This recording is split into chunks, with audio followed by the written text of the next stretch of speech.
The morning of the eruption began quietly on the south side of Mount St. Helens. A soft haze hung over the forest, and the air smelled like cold pine and damp soil.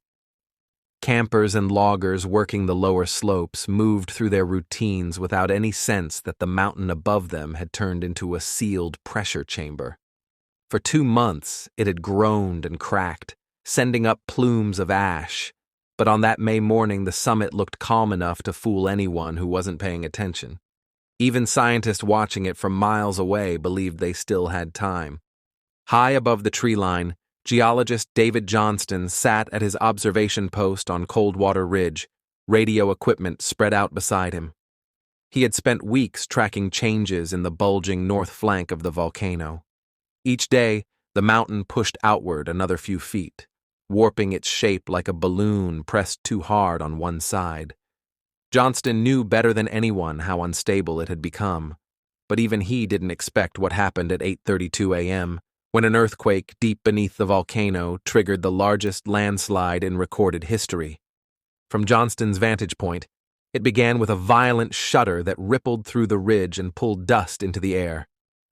He looked up just in time to see the entire north face of the mountain rip open as millions of tons of rock slid downward in a wave of collapsing earth.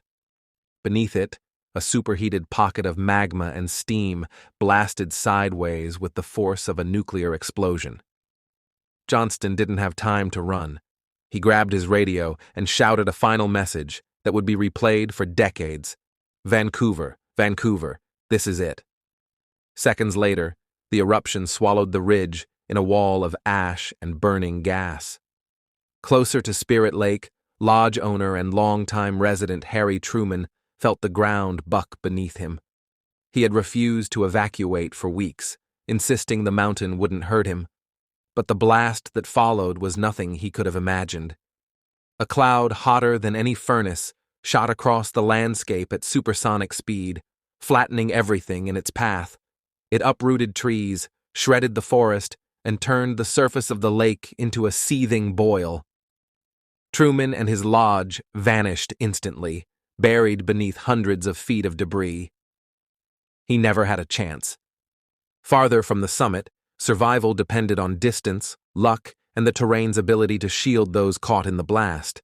Photographer Gary Rosenquist and his group had been standing on a ridge, cameras pointed toward the mountain. When the summit disintegrated, the men watched the plume rise in eerie silence before the shockwave reached them. As the blast front approached, they scrambled toward their truck, stumbling across loose rock as the heat roared behind them. The pressure wave hit just as they dove inside. Windows blew inward, and debris pounded the metal, but the truck held. When the men finally looked up, the ridge they had been standing on minutes earlier had vanished in a cloud of ash. Farther north, a group of loggers in hard hats and bright orange vests were starting their morning shift when the sky darkened. One man, standing on a landing and preparing equipment, heard something like a roar mixed with the sound of a massive object tearing through the air. He turned toward the mountain and saw an expanding wall of black and gray racing toward them. The foreman shouted for everyone to move downhill. Men ran blindly, stumbling between felled logs as birds scattered overhead. They reached a dip in the terrain just seconds before the blast wave hit. The depression saved them. The trees above snapped like matchsticks, and burning ash rose in curling columns. But the ridge absorbed enough force to let them crawl out alive. On the southern side of the mountain, hikers and campers initially saw only a towering column of ash rising into the sky. They had no idea the north flank had exploded outward, sending devastation in a lateral blast. But as the ash began to fall, daylight dimmed to orange, then brown, then total blackness. The fine powder came down like heavy rain, coating tents, cars, and people's hair until breathing became difficult. Some tried to flee in vehicles, but visibility shrank to inches. Headlights couldn't cut through the swirling ash. Cars stalled as engines choked.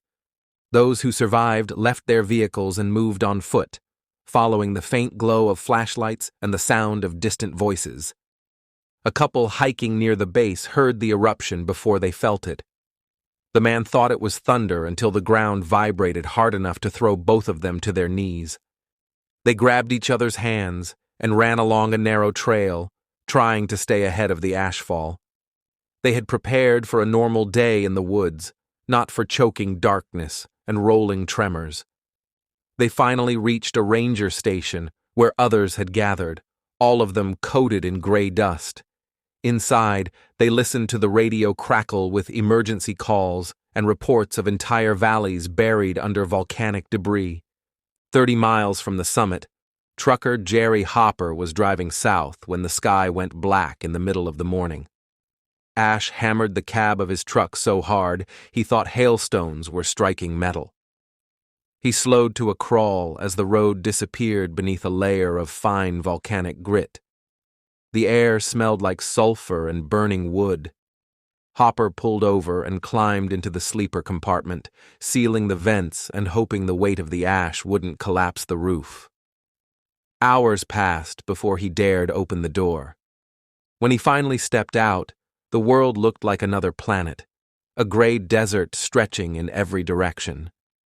Emergency crews began searching the blast zone by air once the ash thinned enough to see through. Helicopter pilots described forests flattened in perfect radial patterns, like a giant hand had slammed the ground outward from the volcano. Rivers were clogged with uprooted trees.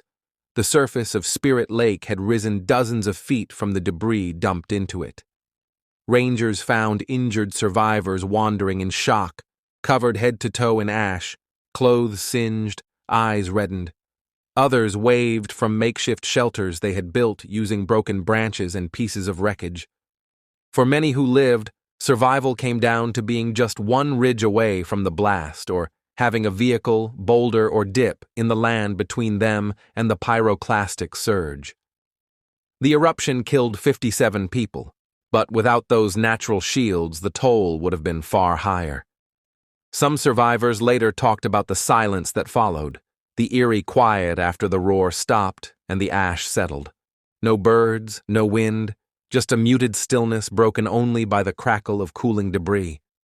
In the months that followed, the blast zone slowly revealed the scale of what had happened.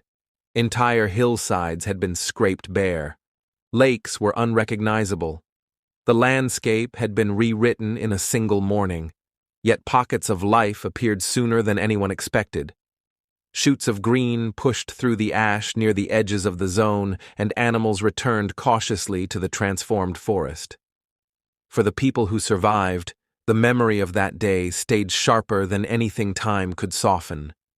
They carried the image of the collapsing summit, the rushing cloud, and the sudden darkness for the rest of their lives. The mountain that had once seemed permanent had shown how fast the world could change, and how thin the line between an ordinary morning and a historic disaster really was. Thank you for listening to Horrifying Survival Stories. Subscribe for more stories of those who faced the impossible and lived.